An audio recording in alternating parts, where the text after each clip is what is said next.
ये उस समय की बात है जब कुरुक्षेत्र की भूमि पर महाभारत का युद्ध हुआ था और कौरवों का पराभव हुआ था।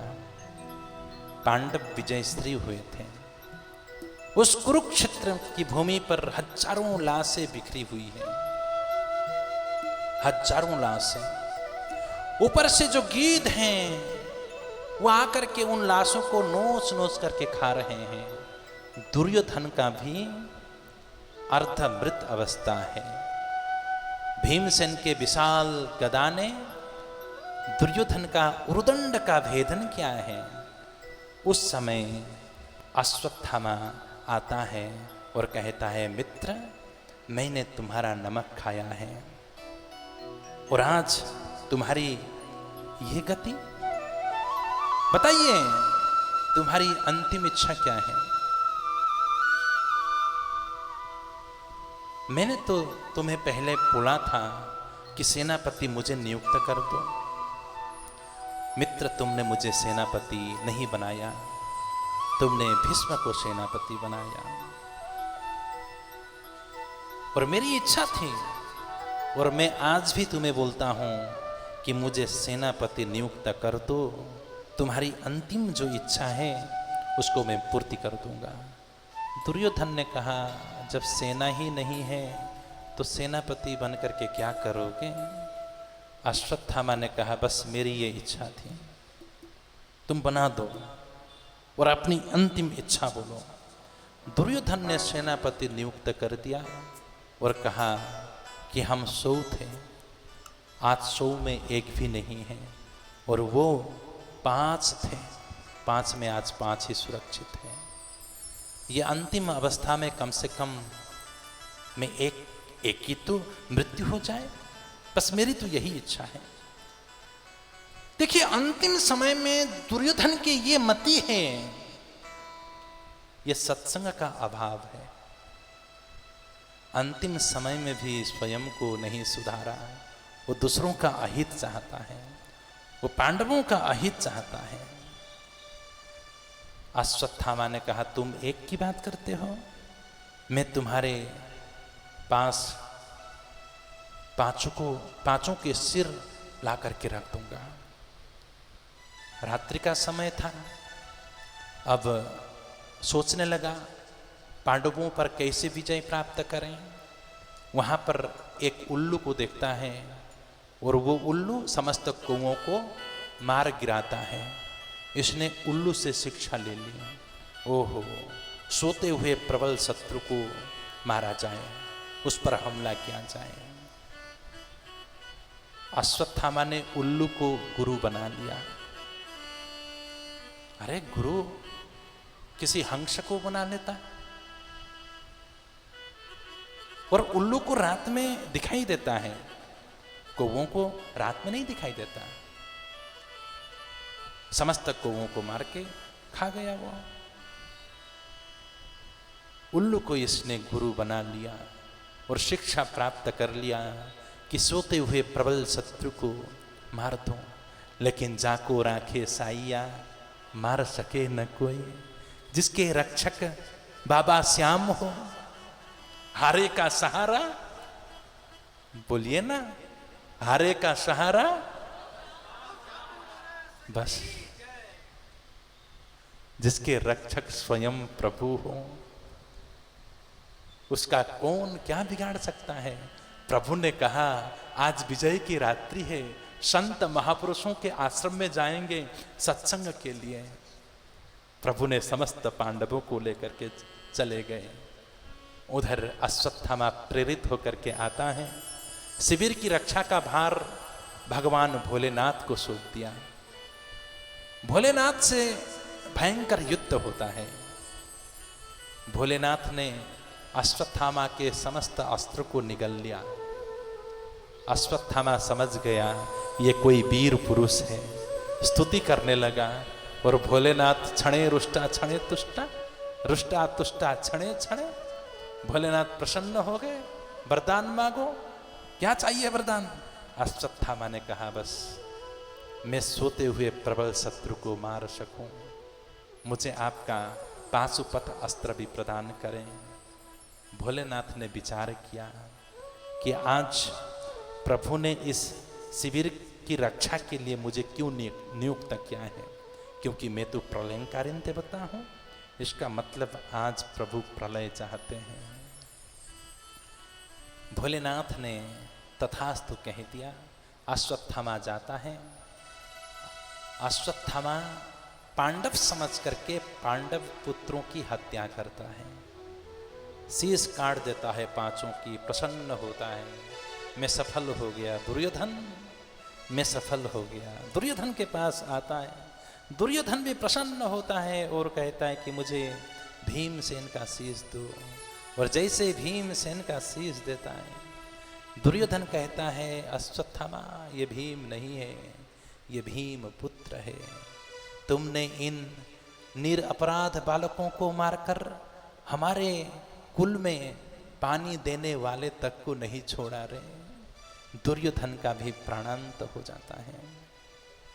अब अश्वत्थामा को लगा कि पांडव जीवित हैं तो ये मुझे नहीं छोड़ेंगे। उधर प्रातःकाल जब शिविर में पांडव लोग आते हैं, द्रौपदी आती हैं, तो द्रौपदी ने अपने पुत्रों को देखा तो पुत्रों का केवल धड़ धड़ है, शीश नहीं है। कल्पना कीजिए उस माँ की क्या स्थिति हो गई होगी जिसके 5 पुत्र हैं, उनके शीश नहीं है, केवल धड़ धड़ है। छाती पीट पीट करके रोने लगी। अर्जुन ने गांडीव उठा करके प्रतिज्ञा की कि द्रौपदी, जिसने तुम्हारे निरपराध बालकों को मारा है, तुम्हारे समक्ष लाकर के मैं उसे मृत्यु दंड दूंगा। गोविंद के द्वारा संचालित रथ में बैठ करके अर्जुन अश्वत्थामा का पीछा करते हैं। जब अश्वत्थामा देखता है कि अर्जुन मेरा पीछा कर रहा है, अश्वत्थामा ने ब्रह्मास्त्र का संधान कर दिया। भगवान ने अर्जुन को कहा, अर्जुन देखते क्या हो, तुम्हारे पास भी ब्रह्मास्त्र है, तुम भी संधान कर दो, क्योंकि कांटा कांटे से निकलेगा, विष होगा, विष से निर्मूल। अर्जुन ने भी ब्रह्मास्त्र का संधान किया। भगवान ने कहा दोनों ब्रह्मास्त्र को शांत करो। अर्जुन ने दोनों ब्रह्मास्त्र को शांत किया, अश्वत्थामा को पकड़ लिया और रस्सी से बांधने लगा। भगवान ने कहा इसको बांधते क्यों हो, इसको मृत्यु दंड दो। अर्जुन ने कहा मैंने द्रौपदी के सामने प्रतिज्ञा ली है, मैं उसके समक्ष जाकर के इसको मृत्यु दंड दूंगा। रस्सी से बांधकर घसीटता हुआ अश्वत्थामा को अर्जुन शिविर में लेकर के आते हैं। लेकिन जैसे ही द्रौपदी ने देखा, मुच्यताम मुच्यताम ऐसा ब्राह्मणो नितराम गुरु, छोड़ दो, इसे छोड़ दो, ये ब्राह्मण है, ब्राह्मण मात्र नहीं, ये गुरुपुत्र है। आज गुरुपुत्र की आप लोगों ने ये दुर्दशा कर रखी है। ये गुरुपुत्र है। अर्जुन ने कहा ये गुरुपुत्र मात्र नहीं है द्रौपदी, ये तुम्हारे बच्चों का हत्यारा है और तुम इस पर दया दिखा रही हो, तुम्हें इस पर दया आ रही है। द्रौपदी ने कहा मुझे इस पर दया नहीं आ रही है, मुझे इसकी मां पर दया आ रही है। इनके पिता तो महाभारत के युद्ध में चले गए, लेकिन इनकी मां गौतमी बस इसके ही तो सहारे है। अगर तुम इसकी हत्या कर दोगे तो उस मां की क्या दशा होगी। मैं इस दशा से गुजर रही हूं। पुत्र वियोग में एक मां की स्थिति क्या होती है वो मैं अनुभव कर रही हूं। इसलिए मैं किसी अन्य मां को ये स्थिति में नहीं पहुंचाना चाहती। इसलिए अश्वत्थामा के समस्त अपराधों से मैं इसे मुक्त करती हूँ। युधिष्ठिर जी महाराज ने ताली बजा दिए, वाह वाह वाह वाह वाह। हम तो ये सोच रहे थे कि हम 5 पांडव को द्रौपदी जी ने प्राप्त करके वो सौभाग्यशालिनी हुई है। नहीं नहीं नहीं, हमने द्रौपदी जैसी भार्या को प्राप्त करके हम सौभाग्यशाली हैं। युधिष्ठिर जी महाराज ने द्रौपदी की बातों का अनुमोदन किया, लेकिन भीमसेन ने कहा आप भले ही छोड़ दो, मेरी गदा से ये नहीं बचेगा। भीमसेन और अर्जुन का एक मत, द्रौपदी और युधिष्ठिर जी का एक मत। युधिष्ठिर जी ने कहा ठीक ही है, हमारे पुत्र चले गए, अब इसको मारने से हमारे पुत्र तो जीवित नहीं होंगे। द्रौपदी सही कह रही है, वो अन्य किसी माँ को वो वेदना नहीं देना चाहती, इसलिए छोड़ दो इसे। अब अर्जुन ना छोड़ने वाले हैं क्योंकि प्रतिज्ञा किए हैं। भाई एक क्षत्रिय अपने प्रतिज्ञा से कैसे पीछे हट सकता है। द्वंद्व सृजन हो गया, मतभेद होने लगा। अब क्या करें? भगवान खड़े थे, भगवान को पूछा आप भी तो कुछ कहो प्रभु, आप क्यों चुप हो? हमें क्या करना चाहिए? भगवान ने कहा जब ऐसी स्थिति प्रकट हो जाए कि क्या करें क्या न करें, तो शास्त्रों का शरण लेना चाहिए। ठीक है महाराज, तो आपका शास्त्र क्या कहता है? भगवान ने कहा हमारा शास्त्र कहता है कि ब्रह्म बंधुर्न हंतव्यम आतताई बदार्हण मयेवो भयमाम नातम परिपाह्यनुशासनम। ब्राह्मण कितना भी अधम क्यों न हो, उसका दैहिक वध नहीं करना चाहिए। और जो आतताई है, आतताई का मतलब आतंकवादी, उसको मार ही देना चाहिए। भगवान ने अपना निर्णय दे दिया, ब्राह्मण को नहीं मारना चाहिए और आतंकवादी को छोड़ना नहीं चाहिए। अब ये आतंकवादी है, भाई सोते हुए निरपराध बालकों को मारा है, ये आतंकवादी है, और दूसरी तरफ ब्राह्मण भी है। भीम ने कहा जय हो न्यायाधीश, आप जैसे 2-4 न्यायाधीश इस भारत में पैदा हो जाएं तो सुलझने की जगह सारे उलझते ही रहेंगे। आप सुलझा रहे हो कि प्रभु उलझा रहे हो? एक तरफ बोल रहे हो कि ब्राह्मण को नहीं मारना चाहिए और दूसरी तरफ बोल रहे हो कि आतताई को छोड़ना नहीं चाहिए। आज भगवान परीक्षा ले रहे हैं। जब किसी शिष्य को गुरु कुछ शिक्षा देता है ना, तो समय आने पर परीक्षा भी लेता है। भगवान ने अर्जुन को शिक्षा दी है महाभारत के शुरुआत में, जब अर्जुन ने कहा सेनयोरु भयोरो मध्य रथम स्थापय मेच्युत, हे अच्युत दोनों सेनाओं के मध्य में मेरे रथ को ले जा करके खड़ा कर दो, मैं निरीक्षण करना चाहता हूं मेरे साथ कौन युद्ध करने के लिए आए हैं। जब अर्जुन अपनों को देखता है, जिनकी उंगली पकड़ करके मैंने चलना सीखा, जिनकी गोदी में बैठ करके मैंने भोजन पाना सीखा, इस तुच्छ सिंहासन के लिए इनको मारना पड़ेगा। मोह ग्रसित अर्जुन हो गया। अर्जुन को मोह ने ग्रस लिया, तो उस मोह ग्रसित अर्जुन को मोह से छुड़ाने के लिए भगवान ने गीता का ज्ञान दिया है। तो समय आने पर गुरु परीक्षा भी तो लेता है कि चेला ऐसे ही रड़ता रहता है कि कुछ हृदयंगम भी करता है, लेकिन अर्जुन बुद्धिमान शिष्य है। अर्जुन ने तुरंत पकड़ लिया, ओहो भगवान श्री कृष्ण गीता में कह रहे थे कि माननीय पुरुषों का भरी सभा में अपमान कर देना ही मृत्यु के बराबर है।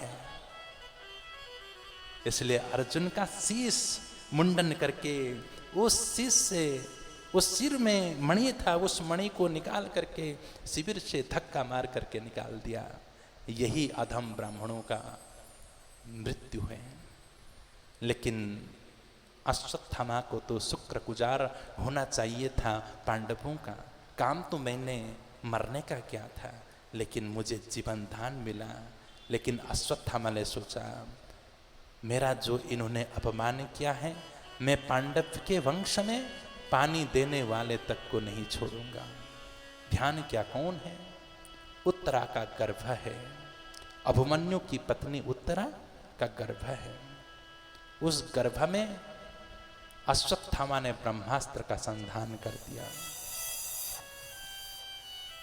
उधर भगवान द्वारिका जाने के लिए उद्यत हैं। भगवान का रथ सज करके तैयार है।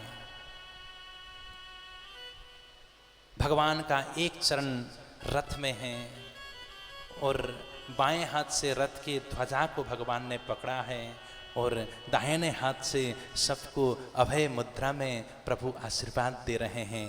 पांडव लोग हाथ जोड़ करके प्रभु को विदा कर रहे हैं, प्रभु की स्तुति कर रहे हैं। उसी समय एक अबला बाल विधवा जो उत्तरा है, रोती हुई चित्कार करती हुई पाहि माम पाहि माम पाहि माम करती हुई प्रभु के चरणों में गिर जाती है। पाहि पाहि महायोगिन देव देव जगतपते नान्यम त्वदभयं पश्ये यत्र मृत्यु परस्परम। पाहि माम पाहि माम पाहि माम। प्रभु, आपके अतिरिक्त मुझे इस संसार में बचाने वाला कोई नहीं है। प्रभु, आप मेरी रक्षा कीजिए, इस ब्रह्मास्त्र से मेरी रक्षा कर दीजिए, क्योंकि ये ब्रह्मास्त्र मेरे गर्भ की ओर आ रहा है, मेरे गर्भ को ये समाप्त कर देगा। और कुरुवंश का एक ही दीप ज्योत इस गर्भ में है, अगर ये समाप्त हो गया तो इसके साथ कुरुवंश का जो दीपक है वो बुझ जाएगा। उत्तरा ने प्रभु को समझा है, उत्तरा ने प्रभु को जाना है। जो द्रौपदी ने गलती करी वो गलती उत्तरा ने नहीं करी। उत्तरा छोटी है, कृष्ण का संगत उतना नहीं है उत्तरा को, लेकिन कृष्ण को वो जानती है, समझती है। उत्तरा को लगा कि मैं इनके अतिरिक्त मुझे बचाने वाला इस संसार में कोई नहीं है। ये अनन्य शरणागति है, चरणों में पड़ जाती है। पाहि माम प्रभु, मेरी रक्षा कीजिए। जैसे ही प्रभु ने उठा करके देखा, अरे ये तो पांडवों की पुत्र वधू है, अभिमन्यु की पत्नी। अभिमन्यु तो महाभारत के युद्ध में वीर गति को प्राप्त हो गए, लेकिन गर्भवती होने के कारण उत्तरा सती न हो सकी। प्रभु ने अंगुष्ठ आकार लिया, एक रूप अंगुष्ठ के समान बनाया और उत्तरा के गर्भ में प्रवेश कर गए। और उस गर्भ में भक्त परीक्षित जी पल रहे थे। उस ब्रह्मास्त्र से प्रभु ने परीक्षित की रक्षा करी। आज इस भारत भूमि में बहुत सारी माताएं तो हुई जिन्होंने भक्त को अपने गर्भ में धारण करी, ध्रुव प्रहलाद के रूप में। इस भारतवर्ष में बहुत सी माताएं भी हुई जिन्होंने भगवान को गर्भ में धारण करी, राम कृष्ण के रूप में। लेकिन भक्त और भगवान को गर्भ में धारण करने का सौभाग्य एक ही माता को मिला, वो है उत्तरा माता, जिन्होंने भक्त और भगवान को ही धारण कर लिया। प्रभु ने उत्तरा को स्वस्थ किया। अब प्रभु जाने लगे। जब उत्तरा स्वस्थ महसूस करने लगी तो प्रभु सबको हाथ जोड़ करके विदा ले रहे हैं, अब मुझे जाने दीजिए।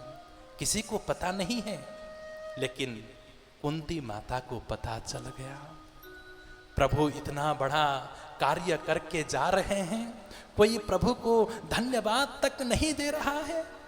ठीक है, आकाश अनंत है, लेकिन पक्षियां अपने अपने सामर्थ्य के अनुसार उड़ान भरती है।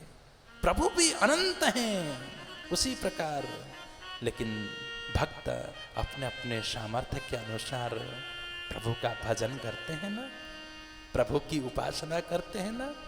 कुंती माता ने हाथ जोड़ करके आज प्रभु की प्रार्थना करी।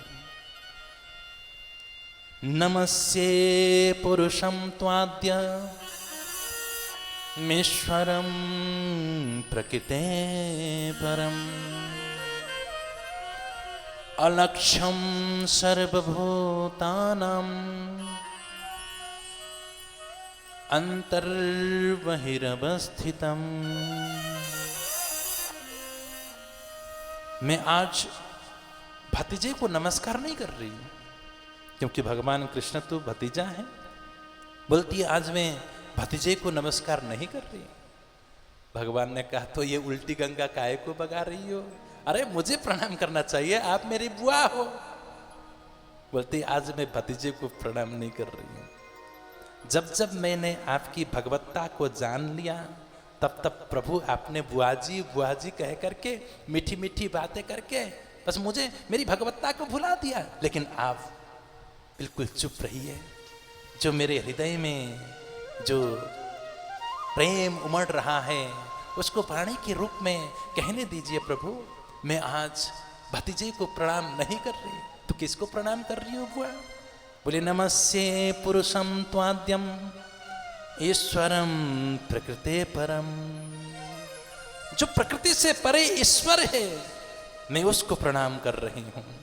बाहर भीतर सब जगह है, अणु अणु में कण कण में ईशावास्यमिदं सर्वम सर्वम खल्विदं ब्रह्म हरि व्यापक सर्वत्र समाना, सब जगह है। जगत में जगदीश्वर व्याप्त है। जैसे दूध में घी व्याप्त है, ऐसे ही इस जगत में जगदीश्वर व्याप्त है। लेकिन ऐसे ही थोड़ी निकलता है, दूध से घी ऐसे ही थोड़ी निकलता है। पहले दूध को जमाओ, दही बनाओ, फिर दही का मंथन करो तो मक्खन प्रकट होगा, फिर मक्खन से घी बनेगा। ऐसे ही जगत में जगदीश्वर है, जगत के भीतर है, अणु अणु में है, कण कण में है, लेकिन दृष्टिगोचर नहीं हो रहा। क्यों? क्योंकि माया जबनिका छन्न मय्याधोक्षजमव्ययम् न लक्ष्यसे मूढ़दृशा नटो नाट्यधरो यथा। जो प्रभु की माया है उसने सबको ढक रखा है। माया को सब कोई भजे, पर माधव भजे न कोई। जो कदापि माधव भजे, माया चेरी होए। माधव का दास बनना है कि माया का दास बनना है? इसलिए जो माया है, घूंघट के पटखोल तो ये पिया मिलेंगे। भाई उस माया का जो घूंघट है उसको उघाड़ने वाले कौन है? भाई मायापति है। माया के घूंघट खोल रे तो है पिया मिलेंगे, तब परमात्मा का दर्शन होगा। कुंती माता ने बहुत सुंदर स्तुति करी और स्तुति के अंत में कुंती माता ने प्रभु से दुख मांगा। क्या मांगा? दुख मांगा। विपदा संतु न शाश्वत तत्र तत्र जगत गुरु भवतो दर्शनम यत् स्यात् अपुनर्भव दर्शनम। प्रभु आप हमें छोड़ करके जा रहे हो इस सुख की घड़ी पर। इस जीवन में जब जब विपत्ति आई, प्रभु आप हमारे समक्ष आए ना। आज समस्त विपत्ति चली गई और विपत्ति के साथ साथ आप भी जा रहे हो। अगर विपत्ति के समय आप आते हैं तो प्रभु हमारे जीवन में केवल विपत्ति ही विपत्ति हो। अगर दुख के समय ही आप आते हैं तो प्रभु मेरे जीवन में केवल दुख ही दुख आवे। आज मेरे पुत्र राज सिंहासन में बैठ गए, उनको सुख ही सुख मिल रहा है और ऐसे सुख के घड़ी में आप हमसे दूर जा रहे हो। अगर सुख के घड़ी में प्रभु आप हमसे दूर जा रहे हो तो हमें ये सुख नहीं चाहिए, हमें दुख दो, ताकि दुख भी बना रहे और आप भी हमारे पास बने रहे। कुंती माता का बड़ा सुंदर भाव। कुंती माता ने प्रभु से दुख नहीं मांगा, दुख के रूप में प्रभु को मांगा। और प्रभु जहां हो वहां दुख हो सकता है क्या? जहां